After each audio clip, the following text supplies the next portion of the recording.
Hello दोस्तों। आज अपन बात करेंगे। कभी बहुत से लोगों का मैसेज भी आया था, कमेंट में भी लिखा है बहुत से लोगों ने कि सर हिंदी की टाइपिंग करते तो इंग्लिश की भूल जाते हैं, इंग्लिश की स्पीड कम हो जाती है, और इंग्लिश की करते तो हिंदी की भूल जाते हैं। ठीक है, तो कैसे स्पीड को थोड़ा मेंटेन करके चलें कि दोनों ही बराबर रहें, जो काफ़ी इंपॉर्टेंट है क्योंकि अभी सूचना साई की डेट आई नहीं है और तैयारी इतनी हो नहीं पा रही है। क्योंकि जब डेट आती है तो अपने आप भी आत्मविश्वास बढ़ता है और तैयारी करने का मतलब थोड़ा जुनून जागता है और अपन तैयारी अच्छे से करते हैं। लेकिन अभी बहुत से लोगों की हो नहीं पा रही है, तो उसके पीछे की वजह क्या है उसको जानते हैं और उसको सोल्यूशन क्या है वो भी अपन जानते हैं। तो पहले आप वीडियो को लाइक कर दें, चैनल को सब्सक्राइब करें और अपने दोस्तों में शेयर कर दें। ठीक है, तो देखो इसके पीछे के कारण ये है कि जैसे आप हिंदी को करते हो तो आप रेगुलर हिंदी को ही करते हो टच, इंग्लिश के ऊपर आप आते नहीं हो। और अगर आप इंग्लिश कर रहे हो तो आप रेगुलर इंग्लिश को ही करते हो, आप फिर हिंदी को नहीं करते हो। तो दोनों का ही क्या तालमेल बैठ नहीं रहा है। अगर आप हिंदी कर रहे हो तो आपको साथ में इंग्लिश को भी लेके चलना पड़ेगा, ये बात आप समझो। अगर दोनों को साथ में चलोगे, अभी टाइम बहुत है।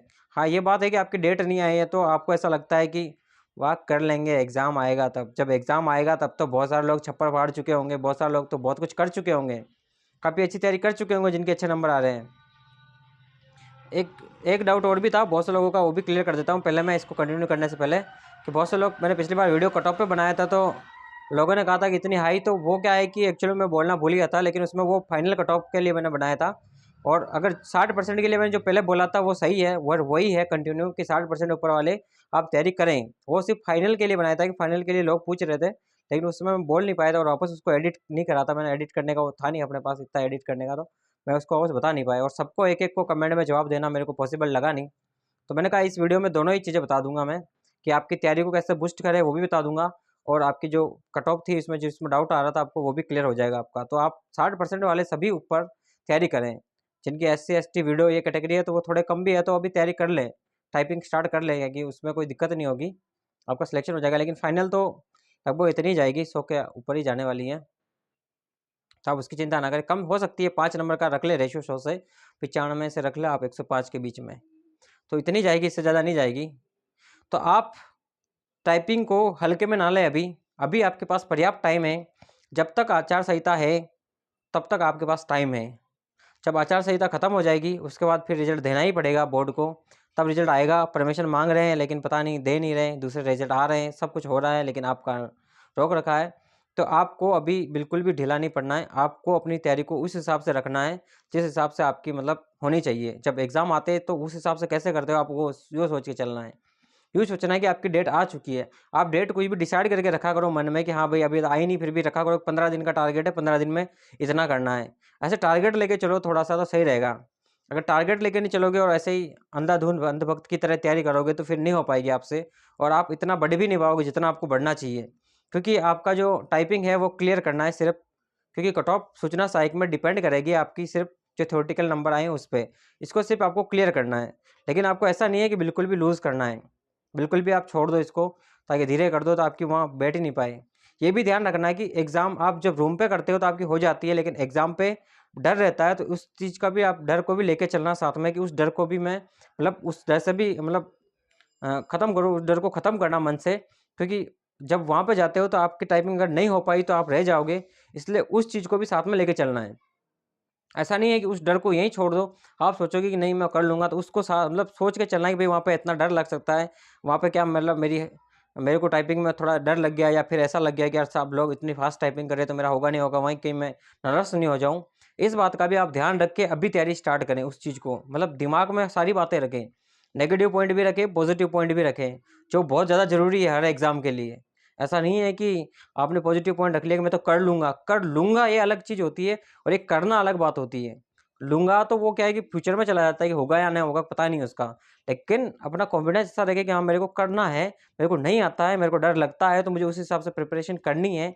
उस डर को मतलब ख़त्म करना है ताकि मैं उस एग्ज़ाम को अच्छे से क्लियर कर पाऊँ।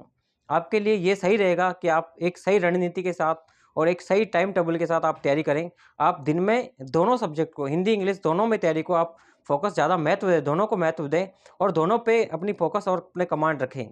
ऐसा नहीं हो कि आप एक सब्जेक्ट को ही पकड़ के रखें, एक को नहीं करना है, आप साथ में दोनों को करना है। अगर आप 2 घंटे इसको दे रहे हो तो 2 घंटे इसको भी दो, तब जाके आपकी मतलब बैलेंस में चलता रहेगा, कम नहीं होगी टाइपिंग आपकी स्पीड। लेकिन अगर आप बैलेंस नहीं बना के चलोगे तो आपकी ऑटोमेटिकली कम होती जाएगी। अगर एक सब्जेक्ट पे ध्यान दोगे, दूसरा अपना आप ही हाथ से फिसलता जाएगा, और जब एग्ज़ाम पास में आ जाएगा तो फिर हो नहीं पाएगी। आपको मौका मिल रहा है अच्छा, तो आप करो। जिनके अच्छे नंबर है वो अगर अच्छी टाइपिंग कर लेगी तो वो डायरेक्ट सिलेक्शन है उनका। लेकिन अगर कम नंबर है और अगर अच्छे नंबर वालों ने टाइपिंग क्लियर नहीं करी तो कम नंबर वाले बाजी मार जाएंगे। इस बात को भी आप ध्यान रखें, मतलब दिमाग में क्लियर कट सारी बातें रखें, तो ही आपका मतलब सिलेक्शन पॉसिबल है। वरना तो सिलेक्शन तो सबको चाहिए, ऐसा कोई है जिसको सिलेक्शन नहीं लेना है? आप बता दो मेरे को, सबको सिलेक्शन लेना है। तो इसलिए आप इस चीज़ को भली बात याद रखें कि आपको आपका सिलेक्शन लेना है, आपको आपकी जॉब लेनी है, तो आपको दूसरों से हट के करना पड़ेगा। क्योंकि बहुत सारे आपने कभी देखा है एग्जाम में बहुत अच्छे नंबर लाने वाले भी कभी कभी रह जाते हैं। उनके पीछे का कारण यही होता है कि वो ओवर कॉन्फिडेंस में आ जाते हैं, और जब ओवर कॉन्फिडेंस में आ जाते हैं तो फिर यही सिस्टम होता है कि आप उस एग्ज़ाम से पीछे रह जाते हो। थोड़ा सा ओवर कॉन्फिडेंस को कम करो, और आप इस एग्ज़ाम को हल्के में ना लें टाइपिंग को, क्योंकि सिर्फ क्वालिफाई करना है इसका मतलब हल्के में नहीं लेना है। क्वालिफाई भी हर किसी से नहीं होता है। जब आप वहाँ जाते हो एग्जाम में तो वहाँ इतने कीबोर्ड दबते हैं ना, बटन दबते हैं, जब कान में सुनाई देते हैं ना ध्वनि उसकी, तो ऐसा लगता है कि क्या हो रहा है, मैं कहाँ आ गया हूँ। उस डर से भी आप थोड़ा उसके अवगत हो। आप कभी भी वीडियो देखना, कभी किसी ने टाइपिंग का डाला हो तो वीडियो यूट्यूब पे बहुत सारे मिलते हैं जो टाइपिंग करते हैं लोग बाग, आवाज़ आती है कीबोर्ड की ऐसी कि आपको पता ही नहीं चलता है क्या हो रहा है इधर से उधर। तो उस चीज़ को भी आप दिमाग में बिठा के रखें, मतलब किसी भी चीज़ को स्किप ना करें, और थोड़ा ओवर कॉन्फिडेंस को कम रखें। और कॉन्फिडेंस में ना आए कि मैं कर सकता हूँ, ये मेरे तो वो सब क्लियर है अपना तो हो जाएगा। हो तो जाएगा, नहीं हुआ तो भाई साहब लेने के देने पड़ जाएंगे, और जॉब मिलने वाली नहीं है इतनी आसानी से। फिर अगला एग्ज़ाम देख बहुत टफ आने वाला है आगे। इसलिए इन सभी बातों का ध्यान रख के आप तैयारी करें, आपका निश्चित ही सिलेक्शन होगा, आप निश्चित ही जॉब लगोगे। ठीक है, वीडियो अच्छा लगा तो लाइक करें, चैनल को सब्सक्राइब करें, और वीडियो को अपने दोस्तों में शेयर करें सभी को, ताकि सभी देखें और सभी थोड़ा मोटिवेट हो और इस एग्ज़ाम को क्लियर करें और थोड़ा लूजनेस कम दिखाएं एग्ज़ाम में। तो ये सही रहेगा। ठीक है, धन्यवाद।